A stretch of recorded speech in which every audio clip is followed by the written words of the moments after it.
কারণে আল্লাহর আকাশ থেকে পাথর নিক্ষেপ হতে পারে, ভূমিকম্প হতে পারে, টর্নেডো হতে পারে, মহামারী আসতে পারে, বিভিন্ন বালা রোগ আল্লাহ আসমান থেকে নামিয়ে দেবে। এমন এমন কিছু রোগ আসবে যে রোগের কোনো ওষুধ থাকবে না, মানুষ নামও জানবে না।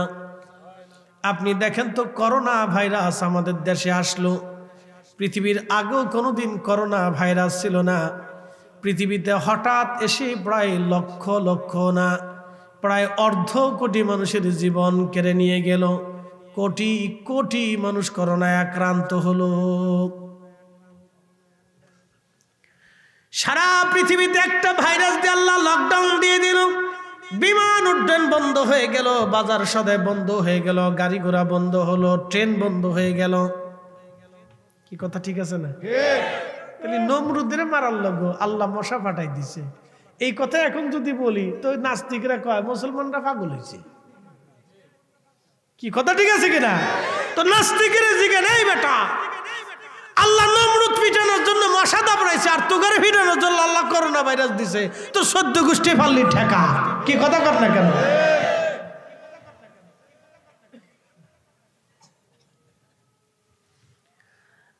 মুসলমান ভালো করে শুনে যাবেন, 14টা কারণ আল্লাহর আকাশ থেকে গজব আসবে, বালা আসবে, বিভিন্ন রোগ আসবে। তার 1 নাম্বার কারণ হলো রাষ্ট্রের সম্পদ।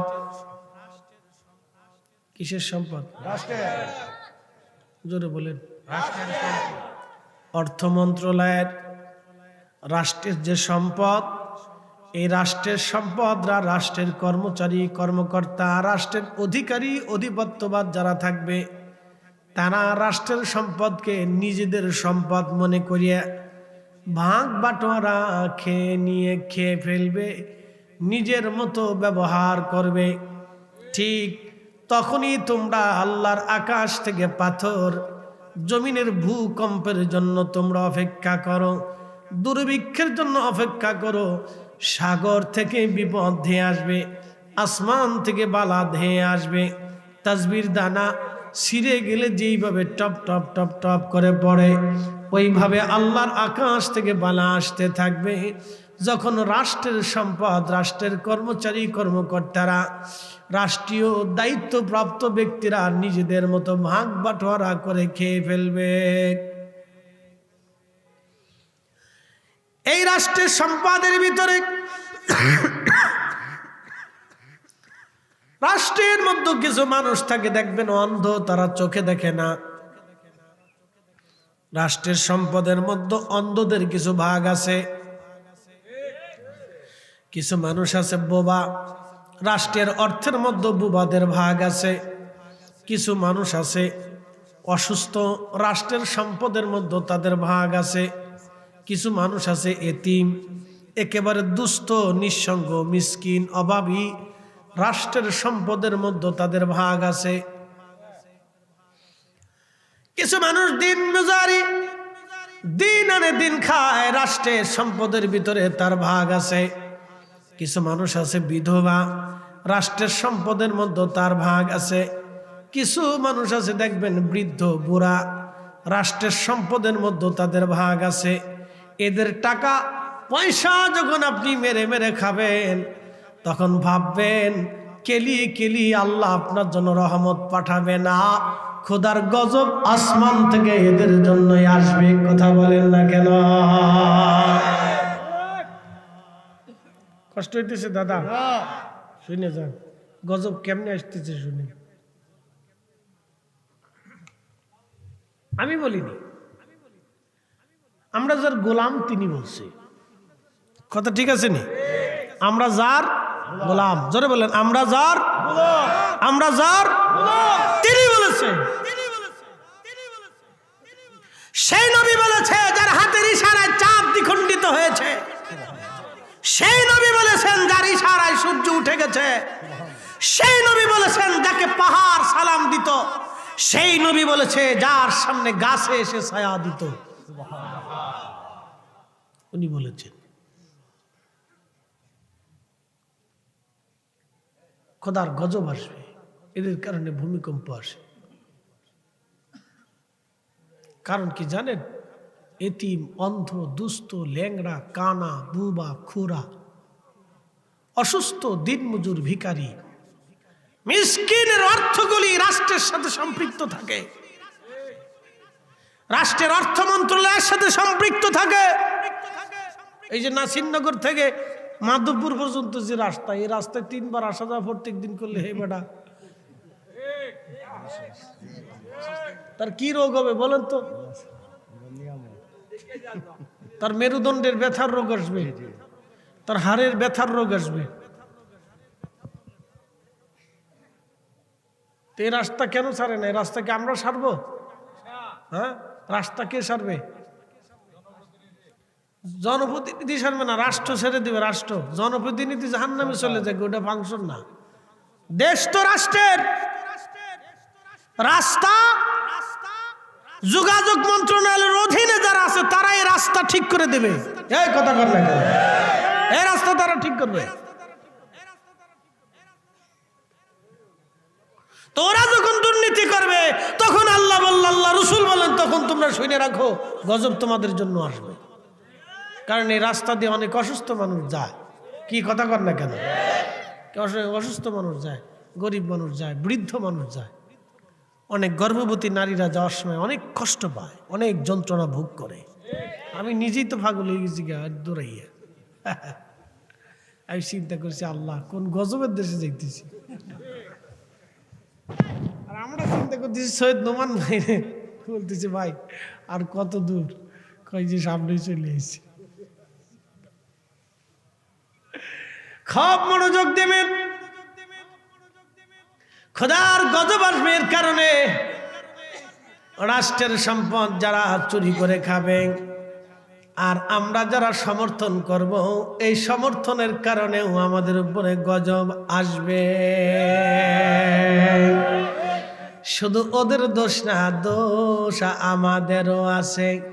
ব্রাহ্মণবাড়িয়ার মানুষ নিজেরা কাইজা করে, কিন্তু তিনাদের রাস্তার জন্য আজও পর্যন্ত রাস্তায় দাঁড়ায় কয় না, রাস্তা ঠিক করে দে, তা না হলে তোদের কপালে শনি আছে। আজও পর্যন্ত দাঁড়ায় কেউ কয় নাই। এই যে ব্রাহ্মণবাড়িয়ার রাস্তা আজ জীবনেও কোনোদিন আমি ভালো দেখিনি। ধুকুর ধুকুর ধুকুর ধুকুর। শোনেন, আমি 24-64 জেলায় ঘোরা ব্যক্তি।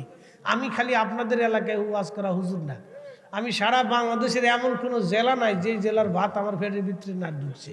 আমি হে বেড়া বাংলাদেশের সব জায়গায় ওয়াজ করি। আমি ভালো করে শুনে নেন, বাংলাদেশের ভিতরে আমার দেখা শোনা চলাফেরার ভিতরে 3টে জেলা খুব মারাত্মক সিরিয়াস, খুব মারাত্মক রাস্তা। একটা হলো হবিগঞ্জ, আর একটা হচ্ছে ব্রাহ্মণবাড়িয়া, আর একটা হলো আমার শ্বশুর বাড়ির দেশ শরীয়তপুর। বাপরে বাপ, ওরে রাস্তা রে। যেদিন বিয়ে করতে গেছিলাম সেদিন চিন্তা করলাম কোন কপালে এসে আমি বিয়েটা করলাম এখানে। বুঝতে পারছেন? আজও পর্যন্ত শরীয়তপুরের কপালে চেঞ্জ হয় নাই। অথচ আমার শ্বশুরবাড়ির গ্রামেই 100-র উপরে মানুষ ইটালি থাকে। আমার শ্বশুরবাড়ির ফ্যামিলির অধিক লোকই সব ইউরোপে থাকে। বুঝতে পারছেন? সব ইউরোপে থাকে, ইউরোপের নাগরিক হয়ে গেছে সব। আমার গায়ে পড়েন, ও দেশে থাকার দরকার নেই। ওকে না, আমার দেশে থাকতেই, কারণ আমার দেশে থাকলে এরকম কিছু চোর বাটপারের বিরুদ্ধে ওয়াজ করলে কিছু মানুষ বুঝবে। কিন্তু আমার থাকতে হবে। আমি মিঠে মিঠে মারি তো, হয়তো মিঠে মিঠে মারতে হবে, নাহলে তো উপায় নেই। তো সর্বনাশ। শ্বশুর বাড়ির দেশে আজও পর্যন্ত রাস্তা হয়েছি না। বাপরে বাপ, কেতুর কুতুর কেতুর কুতুর। আমি 6 বছরে শ্বশুর বাড়ি 6 বারও যাইনি, শুধু রাস্তার কারণে গেতুর গেতুর গেতুর গেতুর। হ্যাঁ, সারা বাংলাদেশের 3টে জেলার ভিতরে এরকম রাস্তা, সারা বাংলাদেশের 64-61 জেলায় ঘুরছি, এরকম রাস্তা নাই।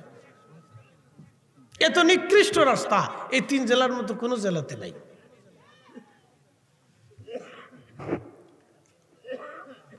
ওই যে আপনাদের কিশোরগঞ্জের হাওরের ভিতরে সাবেক প্রেসিডেন্ট যে সুন্দর রাস্তা করে দিয়েছে, বাপরে বাপ, ঢালাই করিয়ে পানির নিচে রাস্তা বানাই দিচ্ছে। বুঝতে পারছেন? হাওরের ভিতরে রাস্তা হলে আপনার ডাঙ্গায় রাস্তা হয় না কেন? কি কথা কর না? ব্রাহ্মণবাড়িয়ার পুরা ব্রাহ্মণবাড়িয়াটা আপনার ভাসতেছে গ্যাসের উপরে।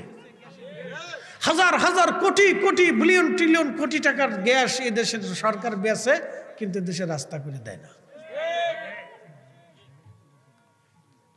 আমি বাংলাদেশের যে পৃথিবীর যেই দেশে গেছি, এই দেশে ব্রাহ্মণবাড়িয়ার লোক আগে পেয়েছি। সৌদি আরব গেছি ব্রাহ্মণবাড়িয়া, গেছি মালয়েশিয়া ব্রাহ্মণবাড়িয়া, গেছি আমি মালদ্বীপে ব্রাহ্মণবাড়িয়া, গেছি ভারতে, ওখানেও যাই দি ব্রাহ্মণবাড়িয়া। আমি কি ঘটনা কি ব্রাহ্মণবাড়িয়া সারে নাকি? কেন ব্রাহ্মণবাড়িয়া? চিন্তা করতেছি কবরে গেল কি ভাববো কিনা আল্লাহ চিন্তা আছে। তো খুব মনোযোগ দেন। পৃথিবীর বহু রেমিটেন্স, বহু দেশ থেকে রেমিটেন্স ব্রাহ্মণবাড়িয়ার পক্ষ থেকে আসে। এই দেশের রাস্তা এরকম হবে কেন? এই কি কথা কর না কেন? খালি নিজেরা নিজেরা মারামারি করেন কেন? এগুলো বাদ দিয়ে নিজেদের অধিকার বাস্তবায়নের জন্য রাস্তায় না, নিজেরা নিজেরা মারামারি আর করেন না। জীবনে বহুত হয়েছে, আর করেন না। রাস্তা বানানোর জন্য রাস্তায় দাঁড়ায়, যেন উপজেলা ডিসি অফিসের কাছে চলে যায়, এই রাস্তা বানাই দেন। কি কথা ঠিক আছে কিনা? সরকার নাই তার দিকে, আমরা নিজেরাই তো সরকার। ডিসি অফিসে চলে যান, সব নাসিরনগরের সবাই যারা আছেন তারা ডিসি অফিসে চলে যায়, বলেন যে আমার রাস্তা ঠিক করে দেন। কথা ঠিক আছে কিনা? দেখবেন যে কেলায় কেলায় রাস্তা বানাই দিয়ে যাবেন ঠিক মতো।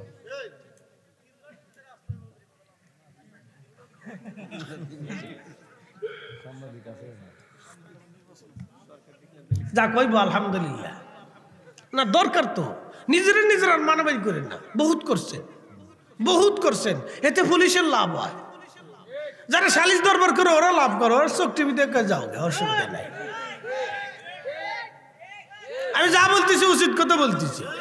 কিয়ামত আসবে, নবীজি বলছেন 85টা আলামতের আরেকটা আলামত হলো দুনিয়াতে ন্যায় বিচার থাকবে না।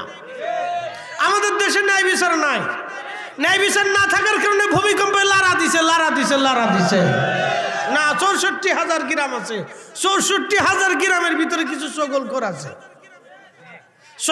আছে, অন্যায় বিচার হয়, ন্যায় বিচার করে না। মুখ দেখে, চেহারা দেখে, দল দেখে, মত দেখে তারপরে বিচার করে। এই কথা বল লাগে। আরে লাইট জ্বালাই দেন, লাইট জ্বালাই দেন।